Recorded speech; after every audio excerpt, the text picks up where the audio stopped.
So, if you're here and you understand that we are a soul having a human experience, you're probably trying to figure out how to enhance your life a little bit with this knowledge. So, I have a little thought experiment, okay?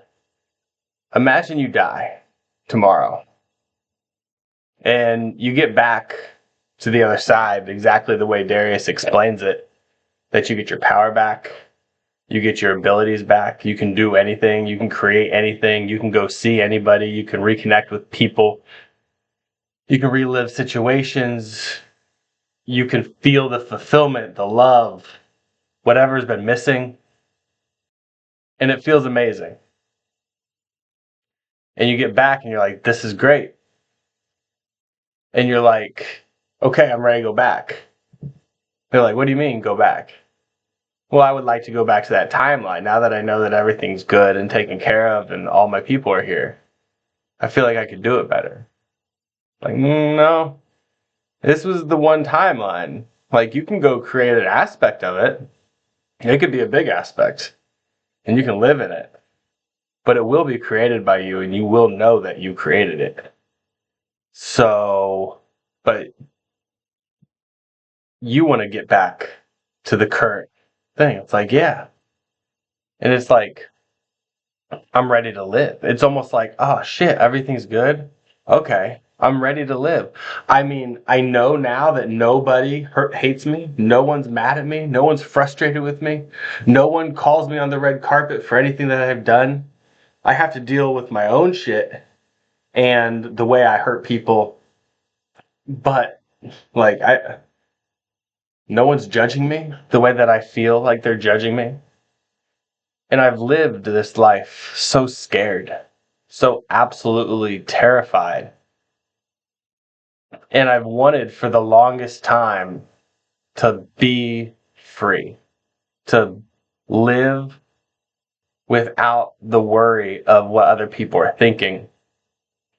Not in a self-destructive or crazy way, but in a way that aligns with who I realize that I am on the other side.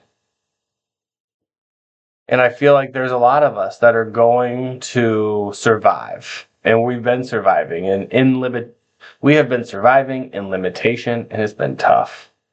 It's been extremely tough. And the layers keep getting heavier, and the connection to people and that fulfillment feels like it's further away.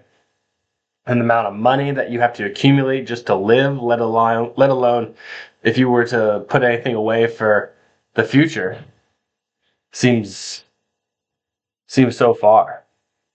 And it gets to that point where you still want to live. You still want to walk around this earth in this timeline with everybody still asleep, with that knowledge, knowing that you are a God on the other side. And that sounds weird to hear. I'm a God on the other side. What does that mean? Imagine what you would consider God: all knowing, all loving, all abilities. You are individual fractal of that. So when you get back, you don't get it. You have it now. You get your powers back. You get your remembrance back. You get the vibration back. You get the understanding back. So for my whole life, I've been like, if there is a God, there's going to be something wrong with me that I am not going to get to heaven. I didn't think I've done anything bad enough to go to hell, but I was like, maybe a purgatory of sorts. But now that I realize that there's nothing being handed out to people, it's just you getting your powers back and your remembrance back. And you have to go through all the bullshit of these subconscious beliefs and these thoughts and these ideas that have shaped the character that you are playing here on earth.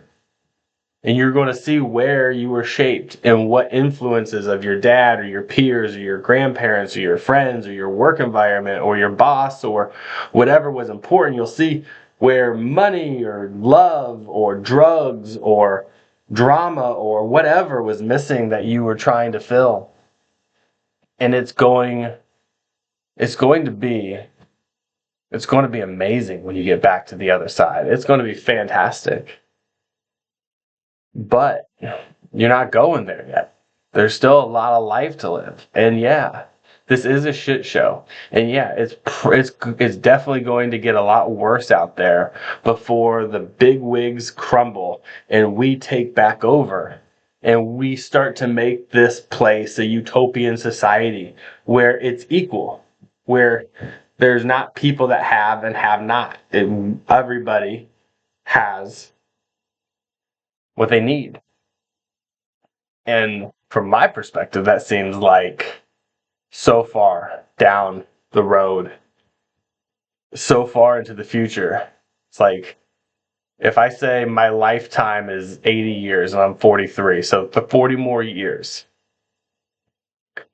I mean, I feel like once it happens, it's going to be like a wildfire. It's going to just go. Because once we organize enough good people that understand, because waking up, you can still be very selfish at heart when you're waking up. It's almost like you now feel better than another person. And you realize you're not any better than another person. You're just realizing the truth sooner. Like when we get back to the other side, I don't have any more power than the person that didn't wake up. But here, I understand the end game. I understand that my consciousness continues. Who I am, the way I think, my consciousness continues. I can go formless. I can turn into any form. I can look like the perfected version of myself, which I am right now. Just kidding. Probably when I was like 28, 29. So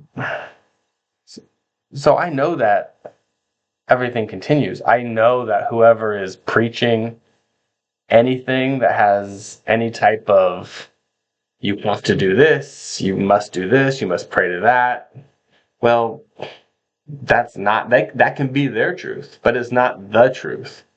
Because even Darius says, like, unconditional love means there's no judgments. That means everybody is free to express themselves in any way, shape, or form. But they can create their own reality to go do it. That's the power you have over there. Where telling people here to be yourself completely might turn a little messy in the beginning. So there has to be a waking up period, because it's liberating once you realize that you never die. Like, you're just transitioning back to a home and you're going to get all your memories back, all the worlds that you created before you came in. You're going to see all the people that you've known forever, but you've forgotten with this stint on Earth. You're going to be able to go through the decades of your life, rewatch some of those nostalgic memories, go live them, go be in them, go recreate them. You might want to stay completely away from what you just experienced, and you can just go create a cabin in the woods. Perfect harmony and peace. And you can have a telepathic conversation while you're in a jacuzzi in the middle of the woods on a perfect evening, talking with everybody you've ever loved about any subject you want, just like that, without actually having to open your mouth. And you're going to have a telepathic conversation, and it's going to be beautiful. It's going to be the deepest, most passionate, most enthusiastic conversation that you've been wanting to have with people, but everybody's so divided, especially now. I think one of the reasons why we came in during this timeline, at least if you're in your like 30s to 50s or above, is we can go to the other side and we can find our buddy who watched this whole experience, and we can be like, hey, this part of the 90s or this part of the 80s really hit. It was so amazing. And he's going to be like, yeah, that seemed cool enough, but it's going to mean something more to us because we have an emotional connection to that time and place. And so why would he want to recreate any part of the 80s in his world? But there's a lot of reasons why I want to create a part of the 80s. The freedom of those early days in life before life started becoming layered with expectation and commitments and responsibilities and work and bills and kids and everything.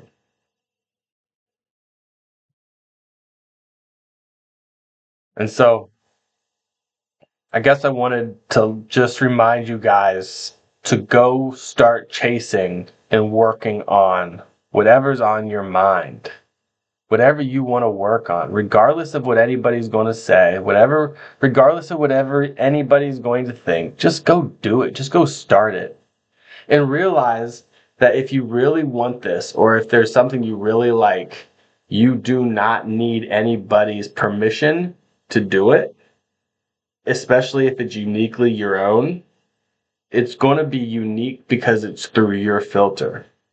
And most people are not going to understand your level of thought process and how intricate it is to you. So if you run it through friends and family and you're waiting for their response, you don't want it bad enough yet. You're not ready. You don't believe in yourself enough yet. And you need to just start believing in yourself. And you need to start putting it together. Write it out. Write what you would want. If you had all the money and the time and the patience and everything in the world, what would you want? What would you want to create? And maybe there's nothing right now, but maybe you know there's something inside of you that the creative juice is just, what's the point? Nothing. It's not going to make me any money. It's going to take away time from blah blah blah. It's going to distract me, and you have all these excuses where it's like, what if the creativeness that would be shining through when you're working on something you care about brings back a little bit of oomph in your life? Because that a lot of us aren't as depressed as we think we are. But we're depressed because we are living a life that we're not workers. We're creative beings. We're creators. And we want people to be happy and equal. And we love everybody. And we live in a society that glorifies people who, are greedy. And it's so bad. And we still got to keep on showing up. We got to keep on going to work, keep on paying our bills, keep on doing everything. And it's hard enough just to take care of yourself, let alone raising kids, taking care of loved ones, elderly, someone in need. I have a daughter who's 21 that's in a vegetative state downstairs, requires 24-hour care. That's on top of raising 3 other kids. Life's tough. The other side sounds great. I can't wait. I never really wanted to die, and I still don't want to die because too many people care about me, and they need me. And I still want to help put something out that's going to help people. But I'm not scared of death. Right now, it would wreck so many people's worlds that I wouldn't want to do that to them. But once I get into my elderly days of 70s, 80s, 90s, I'm not worried about when. In fact, I might try to speed it along then. Because, once you know what you go back to, but your soul's going to want to live. You're going to get back, and it's going to be like being homesick. And once you're homesick and you get back, about 3 hours later, you're like, oh, shit. I'm back? Damn. All right, everything's the exact same. Everything's all good. I just needed a taste of home. I was just a little homesick, but I'm ready to go back. And that's what it's going to feel like. If you were to peace out, man, I'm telling you, you're going to be like, damn, I should have just started that damn project. I should have just done it. I should have thrown caution to the wind and said, screw whoever thinks it's not a good idea. Because you know that if you are working towards helping somebody in authenticity, helping with your story, with your experience. No one here who is judging you now will be judging you on the other side. This is only here. So you just have to look past everybody's judgment, because whoever's judging you is at a different part on their path, and they are looking at it from their perspective. And from their perspective, their judgment seems like to make sense. But if they were to reverse and see what you were thinking with your experience and how you wanted to help, they'd be like, oh shit, I wasn't there yet. I hadn't gone through the pain that changes this. I didn't see it. I was too egotistical, whatever. Sooner or later, they're going to see it. And even if they don't, they'll understand on the other side. So we have to get past this judgment of what people think, and we need to start doing. And eventually, once enough people start doing to help humanity, then the collective is going to link up. And once the collective starts to link up and we realize how many numbers we truly have to take over these few mega corporations and these few families, we're going to come together. It's just a matter of when. It's not a matter of if. Like, it's coming. Like, how dare them tax us on all this money, on not allowing people to eat, not allowing people to have water, poisoning all the shit that we're consuming, trying to speed up our death, trying to make us a product that continually needs them. And, you know, yeah, we got to stop consuming so much. It's nice when you start to fast and you can miss some meals and you don't have to eat constantly, and you realize that all this consumerism and this glorification of these products, you're like, don't need them. I mean, what happens to somebody who knows that on the other side, if you want it, you can just create it? Food, place, object, right? We hold on to things because we think this is all we have. Like, I want to cherish this for as long as it is.